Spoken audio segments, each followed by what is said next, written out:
నమ్మిన పాపానికి నట్టేట ముంచేశారు. స్నేహితుల ముసుగులో వంచించి మోసం చేశారు. అత్యాచారం జరిపి ఆ దృశ్యాలను చిత్రీకరించి వేధించారు. అంతటితో ఆగకుండా బ్లాక్మెయిల్ చేస్తూ పైశాచికానందాన్ని పొందారు.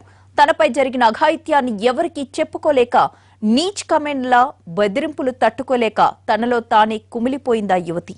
చివరకు మౌనం వీడ్డంతో 2017 ఫిబ్రవరిలో జరిగిన ఘటన ఇప్పుడు వెలుగులోకొచ్చింది.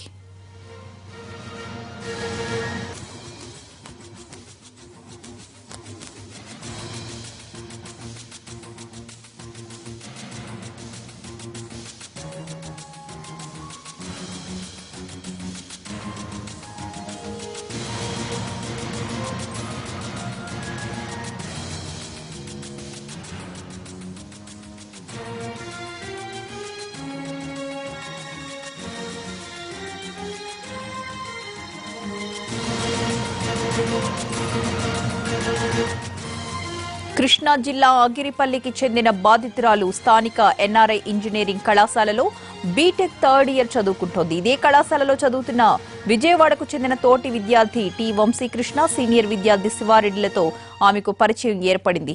వీళ్ళిద్దరూ అగిరిపల్లిలో రూమ్ అద్దెకి తీసుకుని ఉంటున్నారు. బర్త్డే పార్టీ ఉందంటూ ఆమెను తమ గదికి పిలిచారు. మత్తు కలిపిన కూల్ డ్రింక్ ని ఆమెతో తాగించి అత్యాచారం జరిపారు. ఆ దృశ్యాలను వీడియోలో చిత్రీకరించారు. విషయాన్ని బయటకు చెబితే ఆ వీడియోను సోషల్ మీడియాలో పోస్ట్ చేస్తామంటూ బెదిరించారు. దీంతో బాధితురాలు మౌనంగా ఉండిపోయింది.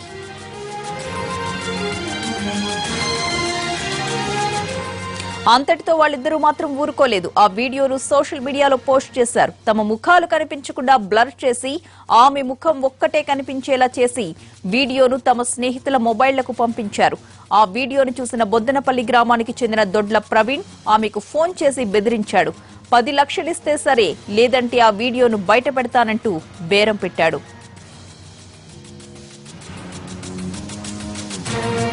టార్చర్ భరించలేని యువతి తన తల్లిదండ్రుల సాయంతో విషయాన్ని ఎన్ఆర్ఐ కాలేజ్ యాజమాన్యం దృష్టికి తీసుకువెళ్లింది. అత్యాచారం జరిపిన విద్యార్థులను యాజమాన్యం పిలిపించి మందలించింది. బాధితురాలి కుటుంబానికి క్షమాపణ చెప్పించింది. అయితే యువతికి పెళ్లి సంబంధాలు చూస్తుండటంతో ఈ మధ్య అత్యాచారం విజువల్స్ మళ్లీ వైరల్ అయ్యాయి. దీంతో అగిరిపల్లి పోలీసులకు ఫిర్యాదు చేశారు. ఈ కేసును సీరియస్ గా తీసుకున్న పోలీసులు దర్యాప్తు చేపట్టి 3 నిందితుల్ని అరెస్ట్ చేశారు.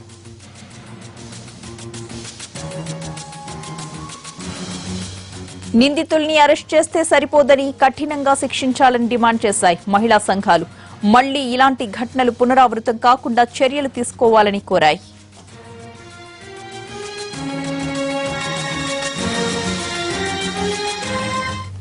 పిల్లలందరూ కూడా ఎవరికి చెప్పుకోలేని పరిస్థితుల్లో ఆత్మహత్యలు చేసుకునే పరిస్థితులు మనకు కనిపిస్తూ ఉన్నాయి. అనేకమైనటువంటి చట్టాలు, కఠినమైనటువంటి చట్టాలను తీసుకొచ్చినా కూడా అవి సరిగ్గా ఇంప్లిమెంట్ కాకపోవటం అనేది అదొక దురదృష్టకరమైన ఘటన. దేశవ్యాప్తంగా కూడా ప్రపంచంలోనే మన భారతదేశం మొట్టమొదటి స్థానంలో ఉంది మహిళలపైన వేధింపులు కానీ అత్యాచారాల్లో. అదేవిధంగా ఈ ప్రభుత్వం అధికారంలోకి వచ్చిన తర్వాత కూడా 4వ స్థానంలో ఉంది భారతదేశంలో అని చెప్పి మనం అనేక సర్వేలు చూపిస్తా ఉన్నాయి. డాష్ బోర్డులో ప్రతి ఒక్క విషయాన్ని కూడా చూసేటువంటి ముఖ్యమంత్రి చంద్రబాబు నాయుడు గారికి మహిళలపై జరుగుతున్నటువంటి ఇటువంటి అఘాయిత్యాలు కనిపించట్లేదా అని చెప్పి ప్రశ్నించడంతో పాటు ఈ ఘటన పైన తక్షణమే సమగ్రమైనటువంటి విచారణ జరిపి ఎట్టి పరిస్థితుల్లో నిందితులందరినీ కృష్ణవంశీని, శివారెడ్డిని, అదేవిధంగా ప్రవీణ్ ఈ రోజున డబ్బులు డిమాండ్ చేయడంతో పాటు లేదంటే గనక ఆ అమ్మాయిని లొంగ తీసుకునే ప్రయత్నం చేస్తా ఉన్నాడు సోషల్ మీడియాలో పోస్ట్ చేసి.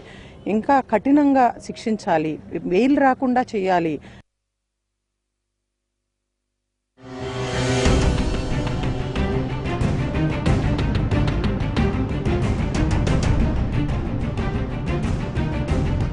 ఈ ఘటనకు సంబంధించిన పూర్తి సమాచారం మా ప్రతినిధి శ్రీకాంత్ మరిన్ని అప్డేట్స్ అందిస్తారు. శ్రీకాంత్, ప్రస్తుతం నిందితులు 3 ఎక్కడున్నారు? ఆగిరిపల్లిలో బీటెక్ విద్యార్థి పట్ల అత్యాచారం చేసి అదేవిధంగా వీడియోలతో బ్లాక్ మెయిల్ కి పాల్పడిన సహచర విద్యార్థులను 3 కూడా ప్రస్తుతం హనుమాన్ జంక్షన్ పోలీసులు అదుపులో ఉన్నారు. ఆగిరిపల్లి పోలీసులు నిన్న రాత్రి కేసులో 10 లక్షలు డిమాండ్ చేసినటువంటి ప్రవీణ్ అదుపులోకి తీసుకోగా ఈ రోజు ఉదయం మిగతా 2 నిందితులు కృష్ణవంశీ అదేవిధంగా శివారెడ్డిని పోలీసులు అదుపులో తీసుకోవడం జరిగింది. 3 నిందితులు కూడా ఎంటెక్ పూర్తి చేసుకొని ప్రస్తుతం ఉద్యోగాల్లో కూడా స్థిరపడ్డారు. 2017లో జరిగిన ఘటనకు సంబంధించి ఇప్పటికీ కూడా ప్రవీణ్ మాత్రం ఆ వీడియోని అడ్డు పెట్టుకొని విద్యార్థుల నుంచి 10 లక్షలు డిమాండ్ చేయడంతో కుటుంబ సభ్యులందరూ కూడా తీవ్ర ఆవేదనకు గురవడంతో పాటు తపనసరి పరిస్థితుల్లో కళాశాల యాజమాన్యం దృష్టికి తీసుకెళ్లారు. వాళ్ళు కూడా ఆ విద్యార్థులను అందరినీ పిలిపించి మందలించి ఆ వీడియోలు కూడా డిలీట్ చేపించినప్పటికీ కూడా ప్రవీణ్ లో మాత్రం మార్పు రాలేదు. అతను మాత్రం విద్యార్థిని వేధిస్తానే ఉన్నాడు. దీనికి సంబంధించి మే నెలలో కూడా పెద్ద మనుషుల మధ్య మాట్లాడినప్పటికీ కూడా అతని వేధింపులు అయితే ఆగకపోవడంతో నిన్న సాయంత్రం ఆగిరిపల్లి పోలీసుల్ని బాధితురాలి తండ్రి కలిసి ఫిర్యాదు చేయడం జరిగింది. ఈ నేపథ్యంలో ముగ్గురు నిందితులను కూడా ప్రస్తుతం హనుమాన్ జంక్షన్ పోలీసులు అదుపులో తీసుకున్నారు. వీళ్ళందరూ కూడా ముగ్గురు విద్యార్థులు కూడా కావాలనే ఈ వీడియోని వాట్సాప్ గ్రూపులు అన్నింటిలో కూడా షేర్ చేసినట్లుగా కూడా అయితే పోలీసులు నిర్ధారించారు. ఈ నేపథ్యంలో ఇప్పటికే ముగ్గురు మీద కూడా కేసులు నమోదు చేసిన పోలీసులు వీళ్ళని అరెస్ట్ చేయడం జరిగింది. మధ్యాహ్నం 1 గంట సమయంలో మీడియా ముందు కూడా వీళ్ళందరినీ కూడా హాజరుపరిచే అవకాశాలు ఉన్నాయి. ప్రధానంగా 2017లో బర్త్డే పార్టీ అని చెప్పి ఆ విద్యార్థిని వీళ్ళుండే రూమ్ కి పిలవటం, ఈ విధంగా కూల్ డ్రింక్ లో మత్తు మంది కలిపి అత్యాచారానికి పాల్పడి ఆ వీడియోల సహాయంతో విద్యార్థిని 6 నెలల పాటు కృష్ణవంశీ అదేవిధంగా శివారెడ్డి వేధించగా ఆ తర్వాత కళాశాల యాజమాన్యం మందలింపుతో వాళ్ళిద్దరూ ఆగిపోయినప్పటికీ వీళ్ళ సహచార మిత్రుడు ప్రవీణ్ మాత్రం ఇంకా కొనసాగిస్తున్న నేపథ్యంతో పాటుగా 10 లక్షలు డిమాండ్ చేయడంతో ఈ ఘటన అయితే వెలుగు చూసింది. మొత్తం ఆ మహిళా సంఘాలన్నీ కూడా ఈ విద్యార్థుల తీరు పట్ల వీళ్ళు దుర్మార్గంగా ప్రవర్తించిన ఈ ఘటన పట్ల అయితే మండిపడ్డాయి. కొత్తగా వచ్చిన బీజేపీని కూడా కలిసి రాష్ట్ర వ్యాప్తంగా మహిళల మీద జరుగుతున్న దాడులకు సంబంధించి వేధింపులకు సంబంధించి కఠినంగా చట్టాలు అమలు జరగాలనే ప్రధాన డిమాండ్ తో నూతన డీజీపీ ఆర్పి ఠాకూర్ ను కూడా కలిసి వినతి పత్రం ఇవ్వనున్నట్లు కూడా మహిళా సంఘాలు తెలిపాయి. మరోవైపు మహిళా కమిషన్ చైర్మన్ నన్నపనేని రాజకుమారి కూడా ప్రస్తుతం విజయవాడ ప్రభుత్వ ఆసుపత్రిలో చికిత్స పొందుతున్న బాధితురాలను కూడా పరామర్శించడానికి కొద్దిసేపటి క్రితమే చేరుకున్నారు. ఆమె కూడా ప్రభుత్వం తరపు నుండి బాధితురాలకి ఏ విధంగా సహకరిస్తాం, అదేవిధంగా ఈ నిందితులని కఠిన చర్యలు తీసుకుని వాళ్ళకి శిక్షలు పడే విధంగా ప్రభుత్వం నుంచి కూడా ఏ విధంగా వాళ్ళకి బాధితురాలకు అండగా ఉంటామనే దానికి సంబంధించి బాధితురాలను కూడా నన్నపనేని రాజకుమారి కలిసి కొంత అండగా ఉండే ప్రయత్నం కూడా చేయబోతున్నారు. రాష్ట్రంలో ఇదే విధంగా సైబర్ క్రైమ్ కి సంబంధించి నమోదున్న కేసుల మీద కూడా దృష్టి పెట్టాలని చెప్పి ఉన్నతాధికారులు భావిస్తున్నారు. ఎందుకంటే ఏదైనా ఘటన జరిగితే వీటన్నిటిని కూడా వెంటనే సోషల్ మీడియా వేదిక చేసుకొని క్షణాల్లో దీన్ని వైరల్ చేయడం ద్వారా బాధితులకు మరింత ఎక్కువ తీరని నష్టం చేకూరే అవకాశాలు ఉంటున్న నేపథ్యంలో ఇప్పుడు ఈ ఘటనలో కూడా ప్రధానంగా ఈ వీడియోని అనేక వాట్సాప్ గ్రూపుల్లో షేర్ చేసిన నేపథ్యంలో వాళ్ళ మీద ఐటీ యాక్ట్ కి సంబంధించి కఠినంగా ఆ యాక్ట్లు కూడా కొంచెం ఎక్కువ శిక్ష పడే విధంగా, అదే విధంగా రానున్న రోజుల్లో ఎవరైనా ఈ సోషల్ మీడియా వేదికగా చేసుకొని ఇలాంటి వీడియోలను గ్రూపుల్లో పెట్టడం ద్వారా ఏమన్నా ఇబ్బంది పెట్టే ప్రయత్నం చేసే వాళ్ళందరికి కూడా ఒక గుణపాఠంగా మారే విధంగా కూడా ప్రస్తుతం పోలీసులు అయితే దీని మీద అయితే కేసు నమోదు చేయడం జరిగింది. ఇటీవల 2 రోజుల క్రితం విజయవాడలో కూడా ఏపీ ఇన్సూరెన్స్ కి సంబంధించిన జాయింట్ డైరెక్టర్ కూడా వాట్సాప్ గ్రూప్ లో అశ్లీల చిత్రాలు వీడియోలు పోస్ట్ చేశారు. ఆయన మీద కూడా విజయవాడ అజిత్ సింగ్ నగర్ లో వాట్సాప్ గ్రూప్ లో ఈ పోస్టులని ఆ గ్రూప్ లో కూడా 1000 మంది డాక్టర్ల వరకు ఉన్నారు. ఆ గ్రూప్ లో జాయింట్ డైరెక్టర్ కూడా ఇవన్నీ పెట్టిన అశ్లీల వీడియోలు చిత్రాలు పెట్టిన నేపథ్యంలో ఈ సోషల్ మీడియా వాట్సాప్ ఫేస్బుక్ వేదికగా చేసుకొని ఈ విధంగా మహిళల్ని ఇబ్బంది పెట్టడం, వేధింపులకు గురి చేయడంతో పాటుగా వాళ్ళకి ఎక్కువ నష్టం కలిగే విధంగా చేస్తున్నారు. కాబట్టి సైబర్ యాక్ట్ కి సంబంధించి ఎక్కువ చట్టాలను కానీ ఎక్కువ యాక్ట్లను కానీ ఈ కేసులో నమోదు చేసి నిందితుల మీద కఠిన చర్యలు తీసుకోవడానికి అయితే పోలీసులు సమాయత్తమయ్యారని చెప్పొచ్చు.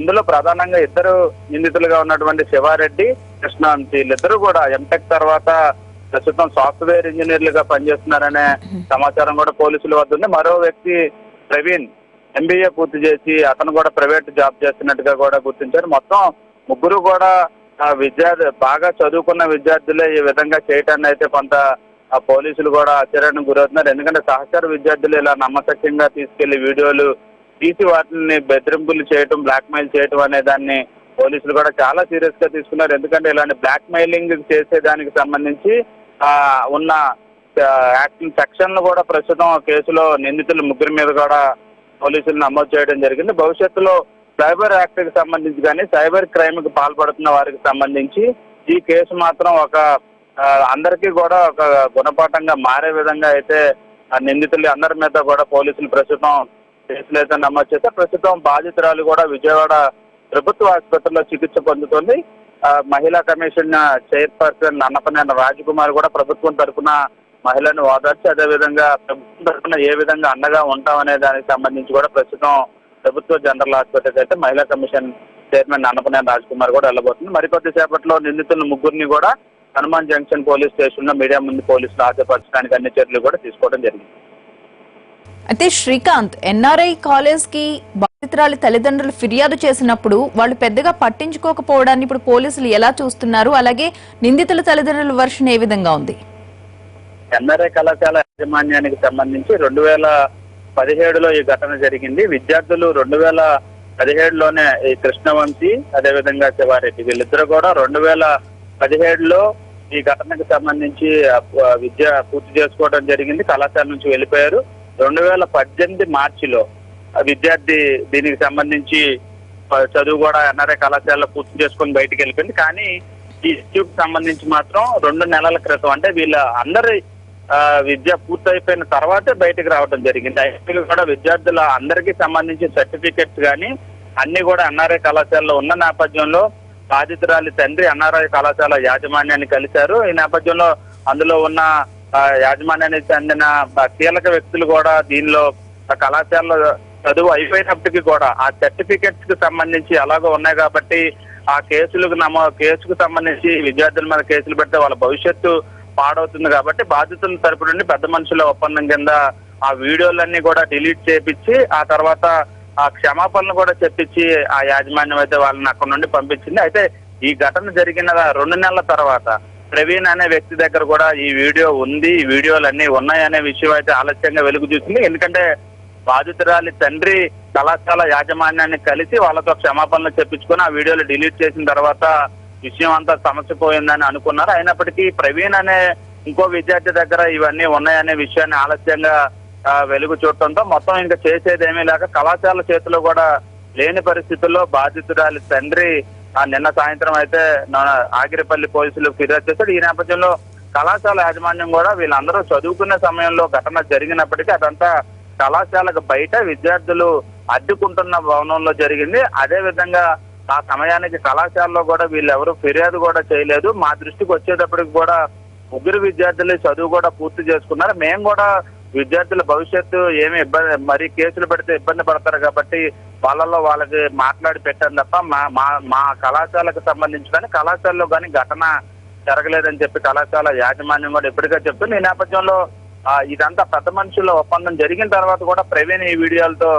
10 లక్షలు డిమాండ్ చేయడంతో పాటుగా బాధితురాలను వేధింపులకు గురి చేయడంతో ప్రస్తుతం ఈ వ్యవహారం అంతా పోలీస్ స్టేషన్ కి వచ్చింది. కళాశాల యాజమాన్యం కూడా తమ వంతు సహకారం ఏమన్నా కావాలంటే కూడా వాళ్ళు కూడా పోలీసులకు సహకరిస్తామని చెప్తున్నారు. పోలీసులు కూడా ఈ ఘటనకు సంబంధించి కళాశాలలో ఏదైనా విచారణ కానీ అదేవిధంగా ఆ సమయంలో ఎవరైనా ఉపాధ్యాయులతో మాట్లాడడానికి సంబంధించి కానీ ఏమైనా అవసరమైతే కళాశాలకు కూడా వెళ్ళి విచారిస్తాం. అక్కడ ఉన్నతంగా ఉన్న ఎవరైతే కళాశాల యాజమాన్యం కానీ కీలకంగా ఉన్న వారిని కూడా అవసరమైతే విచారిస్తామని చెప్పి పోలీసులు కూడా చెప్తున్న పరిస్థితి అయితే ఉంది. Right, thank you.